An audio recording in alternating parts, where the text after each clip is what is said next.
नमस्कार, आप देख रहे हैं अमेठी खबर। अमेठी खबर की टीम आज कालीकन धाम मंदिर में है। कालीकन मंदिर की बात करें तो अमेठी से ठीक 12 किलोमीटर दूर स्थित है, संग्रामपुर के साथ में। और हर मंदिर की कोई ना कोई अलग महिमा होती है। दोस्तों, नवरात्रि का समय चल रहा है और आज नवरात्रि का अंतिम दिन है। आज हमारे साथ मंदिर के पुजारी जी हैं, उनसे जानने की कोशिश करेंगे मंदिर की खासियत क्या है और कितने भक्तगण यहाँ पे आते हैं। अगर बात करें नवरात्रि के दौरान तो काफ़ी भीड़ रहती है, जैसा कि अभी आप क्लिपों में देखेंगे, वीडियोज में देखेंगे। लेकिन उससे पहले महाराज जी से हम बात करते हैं। महाराज जी, सर्वप्रथम अमेठी खबर में आपका हार्दिक स्वागत है। धन्यवाद। मैं पीठाधीश्वर कालीकन धाम श्री महाराज अमेठी उत्तर प्रदेश से। जैसे कि आपने पूछा कि इसका महत्व क्या है, इस पीठ पर लोगों का आस्था क्यों बना हुआ है, ये आस्था का केंद्र क्यों बना है, तो आपकी जानकारी के लिए बता दें कि ये माँ भगवती स्वयंभू है, इनकी स्थापना नहीं हुई है। महर्षि च्यवन जी यहाँ पर तपस्यारत थे। आनंद वन के नाम से प्रसिद्ध था, अवध क्षेत्र के अंतर्गत आता है, इसलिए राजा सरियाती के समय की यह कथा है। देवी भागवत में, सुख सागर में, श्रीमद् भागवत में, कालिका पुराण में 9वें स्कंद के 3रे अध्याय में इनकी कथा वर्णित है। मनुसुत सरियात के भई सुकन्या एक तीसरे में रेखण कथा वर्णों सहित विवेक। महर्षि च्यवन जी की ये तपस्थली क्यों बनी? इसलिए बनी कि ये जगह संगम क्षेत्र माना जाता है, ये अवध क्षेत्र के अंतर्गत आता है। यहाँ से दक्षिण में जितनी दूरी पर गंगा जी हैं, उत्तर में उतनी दूरी पर सरजू जी हैं। गंगा सरजू और मध्य अमेठी जनपदांतर्गत है। मालती नद्या तटे, ये पास में मालती नदी के तट पर महर्षि च्यवन जी ने गंगा सरजू का मध्य होने के कारण अपनी तपस्थली बनाई। सुकन्या राजा सरियात की लड़की अवध क्षेत्र के अंतर्गत होने से यहाँ वन विहार के लिए आई थी। उन्होंने फूल पत्तों का आनंद लेते हुए महर्षि च्यवन जी के शरीर को देखा, जिस पे दीमक लग गए थे, बिंब से जोत चमक रही थी। हीरा जवाहरात समझ करके निकालने का प्रयास किया, आंखें फूट गई। परेशानी हुई महर्षि जी को, तो राजा सरियात के हाथी घोड़े सैनिक राजा सरियात तक को परेशानियां होने लगी। तब वो समझ गए कोई प्राकृतिक आपदा। पता किया तो पता चला कि सुकन्या ने महर्षि च्यवन जी का अपराध किया, क्षमा याचना की। अभिप्राय जान करके सुकन्या का विवाह और महर्षि च्यवन जी का विवाह इसी स्थान पर हुआ।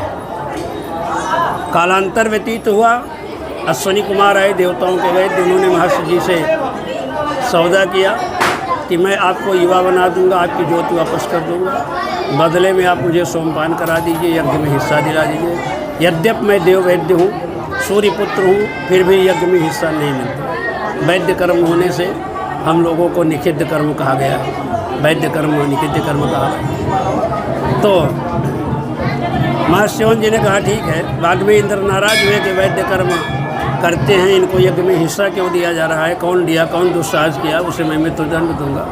तो महर्षि जी ने कहा मैंने दिया। वैद्य कर्म जो है वो निंदित नहीं है, वैद्य कर्म जो है सबसे उत्तम कर्म है।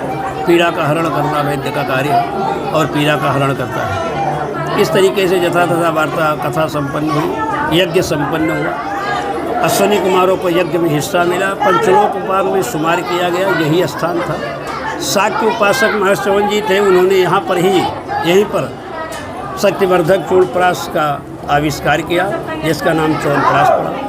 तो इस तरीके से यज्ञ में जो सोम आया था उसकी रक्षा के लिए संतों ने, मनीषियों ने, ऋषियों ने, महात्माओं ने, देवताओं ने, सब ने मिल करके आद्याशक्ति पराम्बा जगत जननी का आह्वान किया और उनसे कहा कि यह संग्रामपुरी स्थिता अमृत कुंड विराजिता माँ भगवती कालिका रूपेण विख्यातिता, आप अमृत कुंड पर विराज हो जाइए, आगामी आप कालिका के नाम से विख्यात होंगी।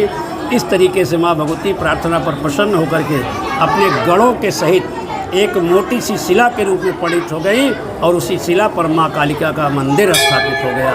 और वो औरंगजेब यहाँ आया था, उसे जब पता चला कि मंदिर में अमृत है तो खोजने का प्रयास किया। स्थिति ये हुई, मंदिर घूमने लगा तो पहले माँ का मुख पूर्व को था, बाद में पश्चिम को हो गया, इसलिए जो पश्चिम की सीढ़ी अभी नवीन निर्माण किया जा रहा है, पूर्व में प्राचीन है। तो कहने का भाव ये है कि माँ स्वयंभू है, इसलिए लोग बाग इनके प्रति प्रेम रखते हैं, आस्था है। और अमेठी जनपद की नहीं अपितु अनेक दूसरे प्रांतों के भी लोग आते हैं, विदेश तक के लोग आते हैं। माँ के नीर को लगाने से कई लोगों की आँख के विकार दूर हो गए हैं, नेत्र विकार दूर होते हैं माँ के चरण के नीर से, कितने के चश्मे उतर गए हैं, चर्म रोग इत्यादि ठीक हो जाते हैं। इसलिए यहाँ लोगों की आस्था बढ़ी हुई है। आस्था का प्रतीक यहाँ पर जो हजारों की संख्या में घंटे बंधे हैं, ये आस्था के प्रतीक है। महाराज जी, अगर बात करें इस मंदिर की तो अभी इसके पीछे जो कहानी है ग्रंथों में लिखी हुई है, उसको आपने बताया।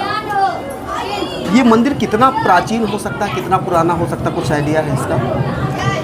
ये ईसा पूर्व का माना जाता है। जैसे कि पुरातत्व विभाग के लोग यहाँ आए थे तो उन्होंने 2000 वर्ष मंदिर को आंका है, पुराना मंदिर, लेकिन वो शिला कितनी पुरानी है वो बताया नहीं। उन्होंने ईसा पूर्व बताया कि ईसा पूर्व की है, सतयुग की मानी जाती है। तो चूँकि महर्षि च्यवन जी सतयुग में थे और उन्होंने यहाँ पर तपस्या किया था, तो ये सतयुग की मानी जाती है। कब की है, कहाँ, किस समय की है, कोई बता नहीं पाता है। जनश्रुति जो है वो ईसा पूर्व की मानी जाती है। मतलब ये माना जा सकता है कि बहुत ही प्राचीन है। जी जी। अगर महाराज जी आपकी बात करें तो कितने दिनों से माँ की आराधना करते, कितने सालों से, कितने वर्षों से कर रहे हैं यहाँ पे माँ की? हम लोग अयोध्या वासी हैं। अच्छा, अयोध्या से हैं आप? जी। हाँ। ये राजा भगवान बकर जी जब मंदिर का निर्माण कराए तो हम लोगों को अयोध्या से यहाँ ला करके नवीनीकरण कराए, जीर्णोद्धार कराए। तो हम लोगों को अयोध्या से ला करके यहाँ पुजारी रखा और हमारी आज 24वीं पीढ़ी यहाँ पर चल रही है। हम लोग शाकदीपी ब्राह्मण है और शाकदीप ब्राह्मण यहाँ इस क्षेत्र में हम ही 10-12 लोग हैं जो आए हैं अयोध्या से। बाकी सब लोग सरयू पारी यहाँ पर ब्राह्मण है। और हम लोग अयोध्या से आए हैं और अयोध्यावासी हैं। आज 24वीं पीढ़ी चल रही है हम लोग। ये 24वीं पीढ़ी है आपकी। अगर बात करें इस मंदिर परिसर की, एक बहुत ही रमणीक तीर्थ भी बना हुआ है, तो इस तीर्थ के बारे में क्या मान्यता है? इस क्षेत्र के लोगों का जो प्रेम और लगाव है, उन्होंने अपनी अपनी आस्था के अनुरूप मंदिर के प्रति ध्यान किया। इसलिए मंदिर की भव्यता को बनाने में जनता का सहयोग ज़्यादा है। जनता का, यद्यपि यहाँ पर पूर्व प्रधानमंत्री राजीव गांधी, एन.डी. तिवारी, वीर बहादुर, स्मृति ईरानी जी और अभी के.एल. शर्मा, किशोरी लाल शर्मा, कैप्टन शर्मा, राहुल गांधी, सोनिया गांधी कई बार आ चुके। फिल्मी हस्तियाँ राज बब्बर इत्यादि भी यहाँ आ चुकी हैं। लेकिन जो विकास मंदिर का हुआ है वो जनता के सहयोग से हुआ है। अगर इतने बड़े बड़े राजनेता यहाँ पे आए हैं तो उन लोगों ने विकास में नहीं महत्वपूर्ण भूमिका निभाई? नहीं, वो अपना जो है वही दंड प्रणाम किए, माता जी की आराधना किए, माता जी को दीप जला करके चुनाव प्रारंभ करते हैं। और जो दीप जला करके चुनाव प्रारंभ करता है, प्रथम माता के यहाँ प्रचार शुरू करता है, उसकी विजय निश्चित होती है। पिछली बार राहुल गांधी के खिलाफ स्मृति ईरानी जी जब लड़ी थी तो उन्होंने ही यहाँ पर आकर के दीप प्रज्वलित किया था। वो समय नवरात्र का ही था, प्रथम दिन था और विजय उनको मिली। इस बार किशोरी लाल शर्मा जी यहाँ से शुरू किए प्रथम, तो उनको विजय शील मिली। तो इस तरीके से अपना, मेरा प्रश्न ये था, जो ये तीर्थ बना है इसके पीछे क्या मान्यता है? लोग इसमें नहाने से क्या उनको मिलता है? अच्छा, वो स्नान करने से सगरा सूर्यकुंड है। सूर्यकुंड है जी, उसका नाम सूर्यकुंड है। इसी में महर्षि च्यवन जी और अश्वनी कुमार स्नान किए थे तो तीनों युवा हो गए थे। अच्छा, मतलब ऐसी मान्यता है इसके पीछे, अगर कोई यहाँ पे स्नान करता है तो वो युवा हो जाता है, या युवा होने का उनको जो है अनुभूति होती है? ऐसा नहीं है। हाँ। आज भी जो देखने को मिलता है, जैसे उस शक्ति को तो उस दवा को उस औषधि को महर्षि चवन जी में प्रयोग किए थे और महर्षि चवन जी युवा हुई है, क्योंकि अश्विनी कुमारों ने उसमें औषधि डाली थी। जी जी। उसका प्रभाव आज इतना है कि इसमें जो स्नान करता है उसका चर्म रोग इत्यादि ठीक हो जाता है और उसमें एक नई ऊर्जा आ जाती है, शक्ति। ऐसा लगता है कि हमारे शरीर में कोई शक्ति प्रवेश कर गई है, तो जागृति आ जाती है। लेकिन चर्म रोग स्नान करने से ठीक होता है। देखिए महाराज जी का साफ तौर पे कहना है कि जो भी इस सागर में स्नान करता है तो कहीं ना कहीं उसके रोग दूर हो जाते हैं और ख़ासकर स्किन जो डिजीजेज हैं वो ख़त्म हो जाती हैं और एक मतलब अच्छा मन हो जाता है। महाराज जी अगर इस मंदिर की बात करें तो श्रद्धालु, आज तो नवरात्रि का दिन है और वो भी अंतिम पड़ाव में है नवरात्रि, तो बहुत भीड़ है जैसा कि हम लोग देख पा रहे हैं और क्लिपों में भी आप लोगों ने देखा होगा। तो क्या इस तरीके के श्रद्धालु हमेशा यहाँ पे रहते हैं या कुछ जो खास त्यौहार होते हैं उस समय इनकी संख्या बढ़ जाती है? प्रतिदिन हजारों की संख्या में लोग बाग यहाँ दर्शन करते हैं। जैसे कि प्रत्येक सोमवार को मेला लगता है, तो प्रत्येक सोमवार को लगभग 10,000 की भीड़ हो जाती है। और जैसे नवरात्रि है तो नवरात्रि में प्रतिदिन 4 से 5,000 लोग दर्शन करते हैं, आज रामनवमी है तो 10,000 लोग दर्शन करते हैं, कई हज़ार की संख्या में लोग आते हैं दर्शन। अमूमन 10 से 15,000 के आसपास लोग यहाँ दर्शन करते हैं। अच्छा, 15,000 से लगभग 15,000 तक लोग आ जाते हैं। तो श्रद्धालुओं को, जो आसपास के श्रद्धालु हैं, अमेठी के श्रद्धालु हैं, आप मंदिर के पुजारी हैं, तो उनके लिए कुछ संदेश है?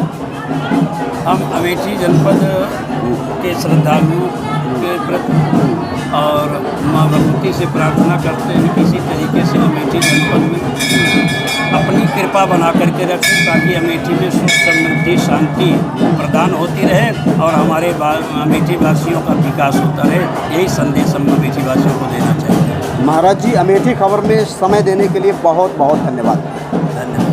ये थे हमारे साथ पुजारी जी कालीकन धाम के, जिन्होंने साफ तौर पे बताया इनकी जो 23वीं पीढ़ी थी वो भी पुजारी थी और ये 24वीं पीढ़ी में प्रवेश कर चुके हैं। आज ये पुजारी हैं, माँ की आराधना करते हैं और इसके पीछे क्या इतिहास है बखूबी इन्होंने बताया। लाखों की संख्या में यहाँ पर श्रद्धालु आते हैं, उनकी मनोकामनाएँ पूर्ण होती हैं।